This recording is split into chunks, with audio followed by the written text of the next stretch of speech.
देश में जिहादी तत्व घृणा और आतंक का वातावरण निर्माण कर रहे हैं। कभी सर तन से जुदा गैंग सक्रिय होता है तो कभी लव जिहाद या जिहाद के अन्य प्रकारों से हिंदू समाज को आतंकित करने का षड्यंत्र किया जा रहा है। हिंदू संगठनों, उनके कार्यकर्ताओं और हिंदू नेताओं पर हमले और उनकी हत्या करने की कई घटनाएं सामने आई हैं।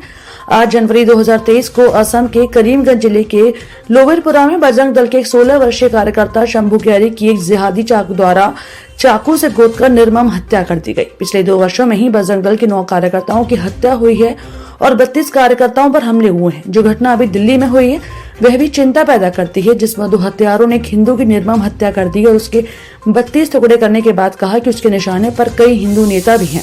आतंक फैलाने के लिए किए गए इन हमलों में 2 नई रणनीतियां सामने आ रही हैं। हमलों के लिए नाबालिगों को आगे किया जा रहा है, जो बकरों की कुर्बानी और मदरसों की शिक्षा के कारण पहले से ही क्रूरता और घृणा से कूट कर भरे होते हैं। कई घटनाओं में उन्होंने हत्या करने वाले गैंग को सुपारी भी दी है, जैसे कि दिल्ली के हत्याकांड में स्पष्ट हुआ है।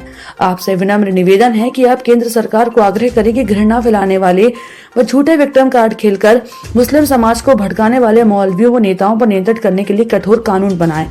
इन हमलों में सम्मिलित अवयस्कों को वयस्क के समान माना जाए, जिससे अवयस्कों को मिलने वाला संरक्षण इन क्रूर हमलावरों और हत्यारों को न मिल सके। हिंसा के लिए प्रेरित करने वाले तत्व विभिन्न नामों से सामने आते रहते हैं। सिमी, पीएफआई, सिटीजन फोरम आदि केवल नाम है। प्रेरक तत्व जिहादी विचारधारा है, जिस पर रोक लगाने के लिए एक आवश्यक कठोर कानून बनाना चाहिए। इसके लिए आप कृपया केंद्र सरकार को उपयुक्त निर्देश दें। घृणा का वातावरण बनाने में मदरसों का बड़ा योगदान है। उन पर नियंत्रण की प्रभावी व्यवस्था बनानी चाहिए, यह सही में की मांग है। हम विश्वास करते हैं कि आपके कुशल नेतृत्व में वर्तमान सजग व सशक्त केंद्र सरकार हिंदू समाज को हिंसा और घृणा के वातावरण से अवश्य मुक्त कराएगी।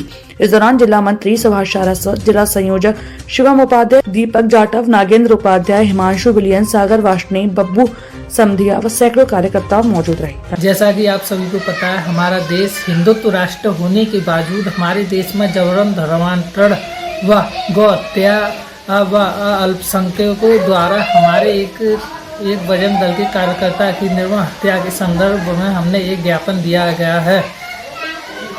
जैसे